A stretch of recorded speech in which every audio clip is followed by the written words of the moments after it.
Mi nombre es Germán Hernández, soy el creador de Concepto CODA en terapia manual ortopédica y el tema para estas jornadas es modulación somatoautonómica para el tratamiento del dolor.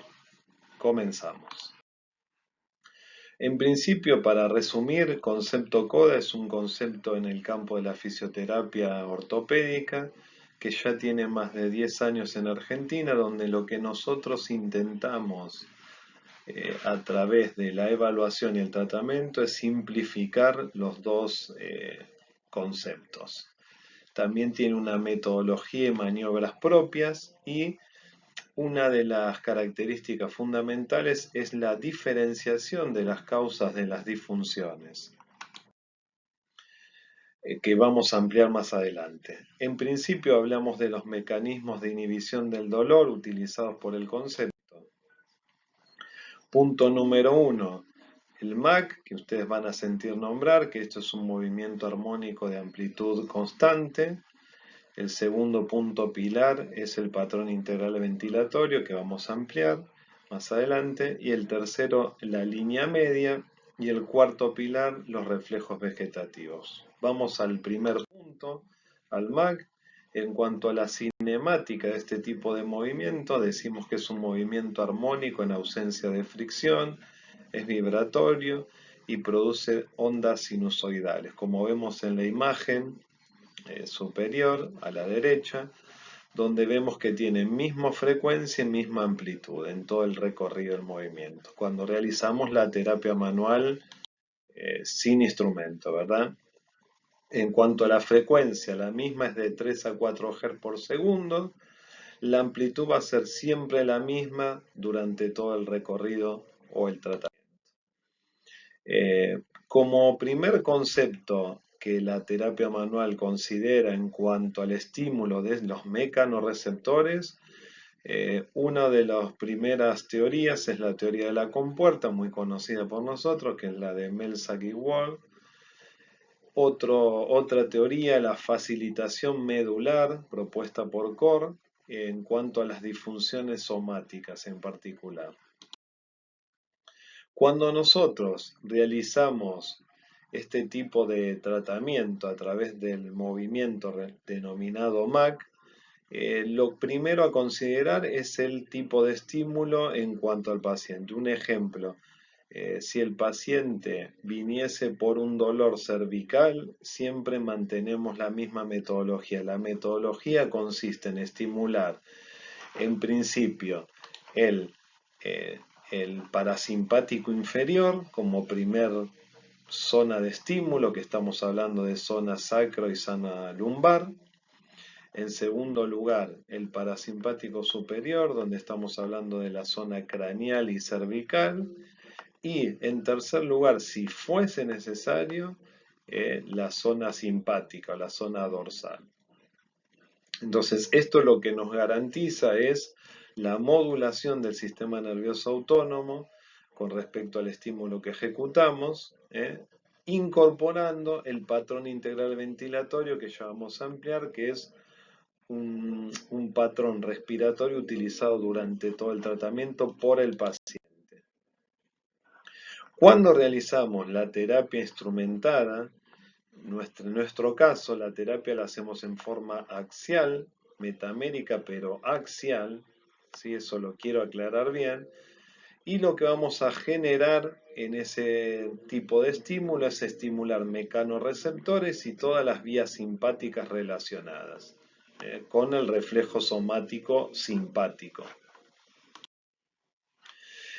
Sabemos que la medicina tradicional china, desde que comenzó a utilizar en cuanto a la ejercitación de la concentración y el pensamiento en la respiración utilizada en cualquier tipo de las disciplinas relacionadas con el movimiento, siempre fue un trabajo importante en cuanto a la obtención de la relajación y al estímulo y tal vez la activación de los canales bioenergéticos relacionados con la actividad. Eh, Otro de los aspectos utilizados también por la medicina tradicional china, en este caso la órbita microcósmica o respiración celeste, también utilizado, es una práctica utilizada por la alquimia taoísta, mediante la cual lo que se busca es la optimización, el aumento del caudal de todo el vasogobernador y vasoconcepción en este caso, generando un mecanismo de retroalimentación continua en esos dos vasos que obviamente van a estar conectados a través de un círculo cerrado, como vemos en la imagen. Eh, Aquí vemos en esta imagen el meridiano vasogobernador con todos sus puntos, terminando en el 28 vasogobernador, y el vasoconcepción también con todos sus puntos, terminando también en la zona de la boca, el maxilar inferior, a través del 24, vasoconcepción. Entonces, ambos meridianos, que son los extrameridianos, van a drenar el exceso de energía en estos canales, ¿sí? Siempre teniendo presente que reciben de todos los meridianos de órganos, vísceras y funciones, como si fuera una usina en ese caso, con respecto al manejo energético. Cuando hablamos del patrón integral ventilatorio en concepto CODA, nosotros lo utilizamos para el manejo en el tratamiento, para el estrés, la ansiedad, que muchas veces genera relajación, obviamente, y la predominancia simpática que va a inhibir el efecto de cualquier estímulo. Siempre sabemos que es así, el dolor está relacionado con lo simpático, y para nosotros esta herramienta es fundamental para generar relajación durante la terapia manual ortopédica. ¿En qué consiste ese patrón integral ventilatorio? Bueno, es un mecanismo de distracción o inhibición. Nosotros muchas veces solicitamos al paciente que haga un conteo a nivel mental, por ejemplo, 3 segundos de inspiración, 3 segundos de expiración, y eso lo que va a generar es, primero, que el paciente, digamos, corte con el pensamiento a nivel mental, entonces inhiba en ese caso, y nos va a permitir un mecanismo de distracción a través de la respiración con respecto al paciente. Y último punto, la ergonomía mental de nuestro trabajo, del fisioterapeuta. ¿Por qué? Porque nos va a permitir esto, un silencio absoluto durante la terapia, y esto es importante para nosotros como una forma ergonómica de trabajo. Ahora bien, si nosotros consideramos, como dije anteriormente, que el primer estímulo es en el parasimpático inferior, luego en el parasimpático superior, esto nos va a generar que la metodología del concepto CODA genere una modulación, nosotros lo llamamos así, modulación somatoautonómica, relacionada con la terapia que aplicamos. Y esto es verdad y es así. Cuando atendemos a un paciente con una cervicalgia y aplicamos la metodología, lo normal sería comenzar a trabajar sobre la zona cervical. Nosotros en este caso comenzamos a trabajar sobre la zona sacra y lumbar para luego después pasar a la zona cervical. Y de hecho, cuando testeamos previo a la terapia, antes de hacer el estímulo en parasimpático inferior, genera relajación en la zona cervical.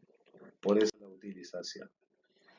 Ahora bien, cuando nosotros realizamos la terapia manual en todo el transcurso de la columna vertebral, sobre todo en la línea media, siempre es importante considerar que nos formamos dentro de lo que fue la parte embriológica sobre la estría primitiva o ese nódulo primitivo, para luego generar todo el surco neural y bueno, y todos los procesos posteriores relacionados. Entonces, cuando generamos ese estímulo en línea media, nosotros estamos trabajando sobre ectodermo, o sea, sobre la piel, pero el ectodermo tiene relación directa con endodermo y también con mesodermo. El ectodermo siempre relacionado, como dije, con la piel y el sistema nervioso, que es fundamental. El mesodermo con los músculos, en ese caso riñones y aparato reproductor, y el endodermo con las glándulas endocrinas, pulmones, sistema digestivo, etc. Entonces, es fundamental por la conexión que tiene la piel con el sistema nervioso central y en este caso me atrevo a decir con todos los órganos del sistema nervioso central en esa relación directa con las tres capas embriológicas relacionadas. Entonces los puntos del vaso gobernador sabemos que se encuentran debajo de las apófisis espinosas de las vértebras y obviamente al generar este estímulo va a provocar que el mecanismo cornocomisural hipotalámico beta endorfínico, como sucede con la acupuntura, van a modular a nivel autonómico en cuanto a la relación que tienen esas estructuras. Y eso es lo que buscamos.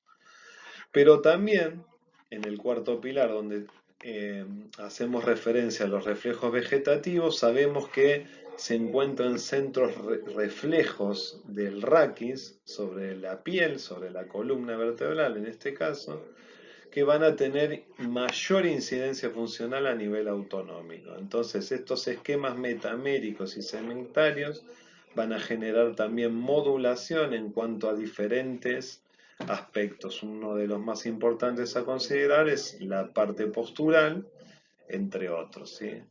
Y sabemos que en la acupuntura se ha utilizado como elemento auxiliar región metamérica según Chen en 1995. Esa es la referencia a nivel bibliográfica relacionada con esto. ¿Qué les digo?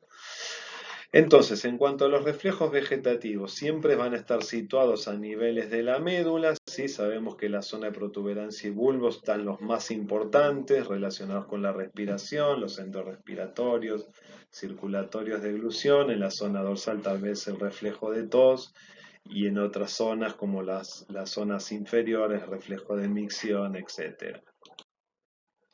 Entonces, en cuanto al funcionamiento vegetativo, siempre va a estar relacionado con todas las reflejos variados, como ser tos, parpadeo, reflejos posturales, como dije anteriormente, eyaculación, secreción de sudor y el tono muscular. Cuando nosotros relacionamos y vemos el esquema en cuanto a los reflejos posturales relacionados como son la visión, el sistema vestibular, el apoyo, la propiocepción y los reflejos vegetativos que nosotros nos atrevemos a agregar a este esquema, en toda esa integración, ese proceso de integración, vamos a tener un control motor directo, ¿sí? Relacionado, porque vamos a generar ese estímulo que muchas veces el paciente necesita. Muy bien, ahora vamos a los núcleos del asta posterior de Rexed en cuanto al estímulo que nosotros generamos. En principio, la lámina 2, que acá lo vemos en este esquema, ¿sí? Está en la sustancia gelatinosa de Rolando, donde las neuronas más importantes de esa zona son las mecanorreceptoras, se van a ubicar a lo largo de toda la médula y reciben información aferente de fibras no mielinizadas. Entonces se encuentran en segmentos lumbares, pero también en la zona cervical. Por eso nosotros, en este caso, el estímulo autónomo de referencia que hice anteriormente mención, donde estimulamos parasimpático inferior, parasimpático superior, le podemos buscar una fundamentación a nivel, digamos, fisiológica relacionada. Acá lo vemos. Volvemos a ver el esquema, el estímulo parasimpático inferior, superior, con el MAC, en la modulación del sistema nervioso. En cuanto a la lámina 9, en este caso se encuentran islotes de neuronas motoras dentro de la lámina 7 y también la 8, las motoneuronas alfa, cuya función más importante, obviamente, sabemos las funciones motoras en cuanto a las zonas inferiores de la vía piramidal, pero también, y esto es lo que nosotros queremos recalcar, se encuentran las motoneuronas gamas que van a inervar las fibras intrafusales de los músculos estriados. Entonces, las mismas van a regular la sensibilidad de la contracción muscular y van a controlar el tono muscular. Por este motivo, cuando la disfunción se produce a nivel vertebral, el nivel lesionado, esa actividad gamma sobre el músculo, el grupo de músculos, va a ser excesiva y esas motoneuronas gamas van a descargar y mantener que esas fibras intrafusales se encuentra en un estado de acortamiento crónico. Por eso nosotros tratamos de llevar nuestra teoría de trabajo relacionada con lo que acabo de mencionar. Entonces, en esta acción de mecanorreceptores sobre motoneuronas gamas y el uso neuromuscular, nuestra hipótesis que la participación de los mecanorreceptores, sobre todo en los ligamentos, en la regulación de los tonos musculares, tanto en la posición como en el movimiento, así como en el estado de contracción de los músculos periarticulares, tienen relación directa y lo que buscamos a través del estímulo es inhibir ese estado de contracción generando relajación a través de la incorporación del patrón integral ventilatorio. Entonces miren acá, vemos un caso donde se le hizo solamente estímulo en línea media, este paciente que no podía generar mayor extensión de la cabeza en el antes y el después. Y aquí vemos en esta imagen una paciente con escoliosis idiopática, donde se le hizo solamente estímulo de línea media y vemos el posterior a nivel postural, el cambio evidente. En 5 minutos realizado. En cuanto a la fisiología vegetativa, desde concepto CODA, utilizamos esta denominación que vemos ahí en el cuadro, donde hablamos de sistema simpático siempre vagal, con relación directa al vagal, relacionando al sistema vagal, lo llamamos así sistema, porque tiene relación directa tanto a nivel simpático como parasimpático y es un sistema buffer de equilibrio entre ambos. Entonces, en este caso, el sistema simpático vagal, que va a tener acción estimulante o inhibidora según la zona de la columna o la zona medular relacionada con el órgano o la víscera, y en ese caso puede generar liberación de adrenalina o al revés, acetilcolina, si fuera inhibidora. En el caso del sistema parasimpático vagal, acción también inhibidora o estimulante. Si es inhibidora, liberación de acetilcolina. Si es estimulante, liberación de adrenalina y noradrenalina. Así nosotros lo consideramos en cuanto a la fisiología del sistema vegetativo. Y nos apoyamos en la teoría de la atención autónoma. Para hacer un resumen rápido relacionado, nosotros sabemos que tenemos las cadenas simpáticas que van hacia ambos lados de la columna vertebral con sus ganglios relacionados. Si vemos un corte T2 horizontal de una de las vértebras, vemos la salida del nervio raquídeo y vemos aquí las ramas de comunicantes gris y el nervio meningio que hace un rodeo a nivel del cuerpo vertebral. Entonces, para nosotros es fundamental en el caso de considerar las disfunciones, no solo las somáticas que considera la osteopatía, sino también las disfunciones autonómicas relacionadas. En nuestro caso le damos mucha importancia, donde cuando hay un tipo de disfunción relacionada donde genera, en este caso, una rotación de la vértebra, puede a través de este sistema de anclaje, que vuelvo a repetir, los ramos comunicantes grises y el nervio meningio recurrente con relación directa al nervio raquídeo, pueden generar un cambio en la tensión de la cadena simpática, generando este tipo de disfunción y apoyándonos en la teoría que nosotros estamos trabajando.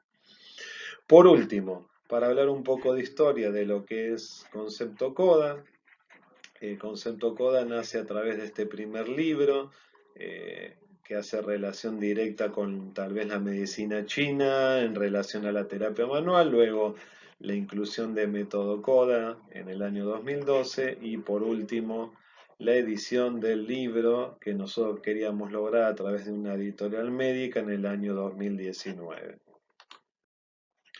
También mencionamos que tuvimos la oportunidad de que el cuerpo médico del Club Boca Juniors nos invite en el año 2014, o sea, 7 años anteriormente estuvimos trabajando en la elaboración del concepto y 7 años posterior recién pudimos lanzarlo. En el 2018 tuvimos la suerte de ir a filmar a Fisiocampus, a España, donde tenemos un canal, un aula de concepto CODA relacionado. Y finalmente los invitamos a todos aquellos colegas que quieran tener más información de nuestro concepto, a que digamos, puedan llegar a través de nosotros a nuestras formaciones, a través de nuestros canales de redes sociales. Bueno, un saludo muy grande a todos, un abrazo y nos vemos en la próxima.